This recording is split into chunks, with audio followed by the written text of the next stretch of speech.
قال رب اشرح لي صدري ويسر لي أمري واحلل عقدة من لساني يفقهوا قولي والصلاة والسلام على سيد الأنبياء والمرسلين وعلى آله وأصحابه أجمعين۔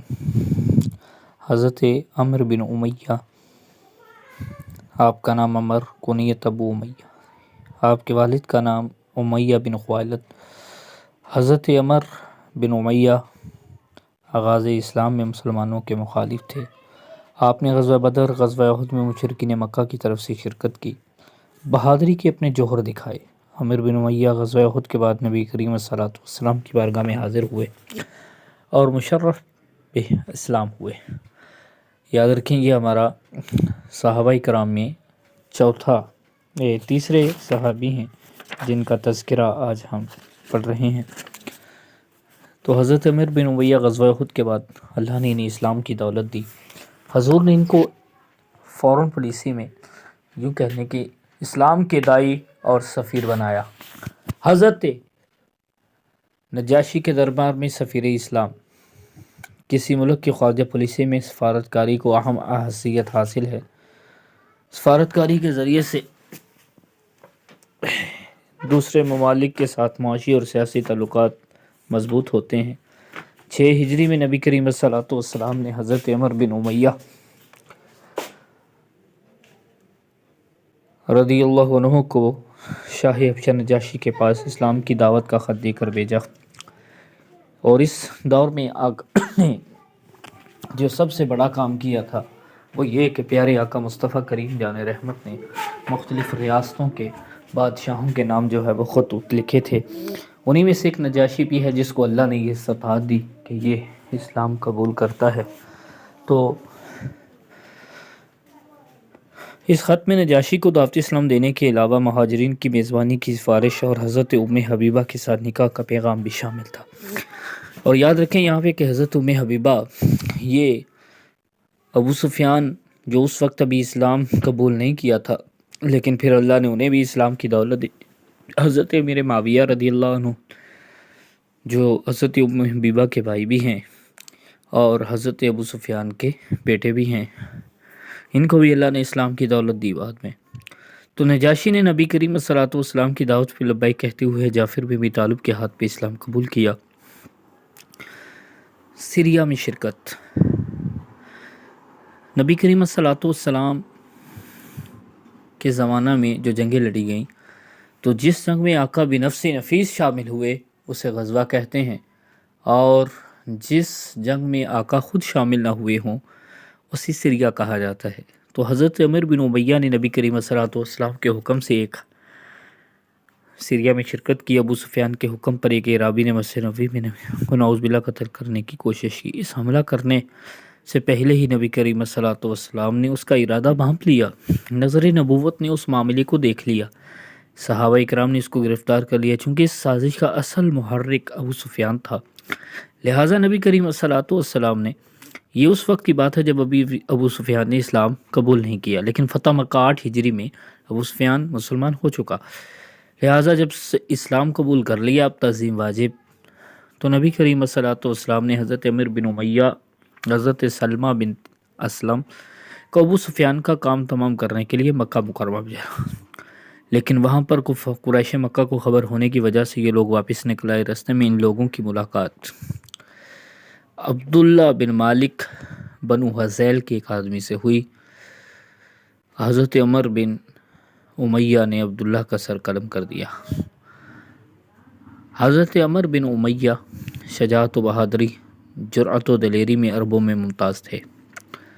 آپ کی وفات 60 ہجری میں حضرت امیر معاویہ رضی اللہ عنہ کے دور حکومت میں ہوئی۔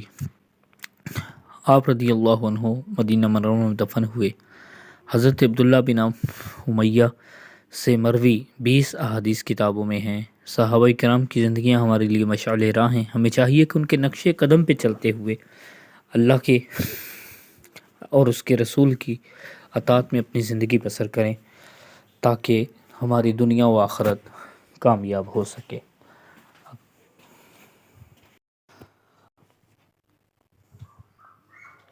سبق کی مشق کی طرف دیکھیں۔ حضرت عمر بن امیہ کی کنیت ہے ابو امیہ، ابو بکر، ابو سلمہ، ابو عبد الرحمن۔ حضرت عمر بن امیہ نے اسلام قبول کیا غزوہ احد کے بعد، غزوہ خیبر کے بعد، غزوہ تبوک کے بعد، غزوہ حنین کے بعد۔ نبی کریم صلی اللہ علیہ وسلم نے شاہ حبشہ کے دربار میں سفیر بنا کے بھیجا ابو موسیٰ اشعری کو، معاذ بن جبل کو، عمر بن امیہ کو، حاطب بن ابی بلتہ کو۔ حضرت عمر بن امیہ سے مروی احادیث کی تعداد 20، 40، 60، 80۔ عمر بن امیہ کی تاریخ وفات 58، 60، 62، 64۔ حضرت عمر بن امیہ کا تعارف بیان کریں۔ عمر بن امیہ کے قبول اسلام کے بارے میں کیا جانتے ہیں؟ تحریر کریں۔ عمر بن امیہ کی سفارتکاری کے بارے میں آپ کیا جانتے ہیں؟ عمر بن امیہ کی شجاعت و بہادری کے بارے میں مختلف تحریر کریں۔ عمر بن امیہ کی وفات کب اور کہاں ہوئی؟ حضرت عمر بن امیہ کے حالات زندگی لانگ کویسچن کے طور پر تحریر کریں۔ پہلے ہم سی کیوز کا جواب دیکھیں۔ حضرت عمر بن امیہ کی کنیت ابو امیہ۔ حضرت عمر بن امیہ نے اسلام قبول کیا غزوہ احد کے بعد۔ نبی کریم صلی اللہ علیہ وسلم نے شاہ حبشہ کے دربار میں سفیر بنا کے بھیجا عمر بن امیہ کو۔ عمر بن امیہ سے مروی احادیث کی تعداد 20۔ حضرت عمر بن امیہ کی تاریخ وفات 60 ہجری۔ حضرت عمر بن امیہ آپ کے تعارف کے بارے میں آپ کیا جانتے ہیں؟ تو پہلے پیج پہ آ جائیں۔ جو پہلی 3-4 لائنیں ہیں یہ حضرت عمر بن امیہ کا مجھ سے تعارف ہے کہ آپ کا نام عمر تھا، کنیت ابو امیہ تھی۔ دوسرا شارٹ کویسچن،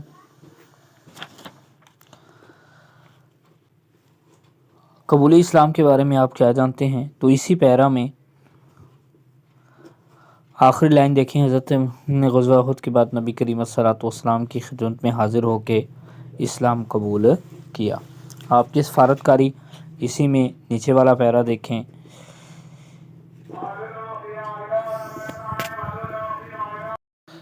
تو حضرت عمر بن امیہ کی سفارتکاری کے بارے میں آپ کیا جانتے ہیں؟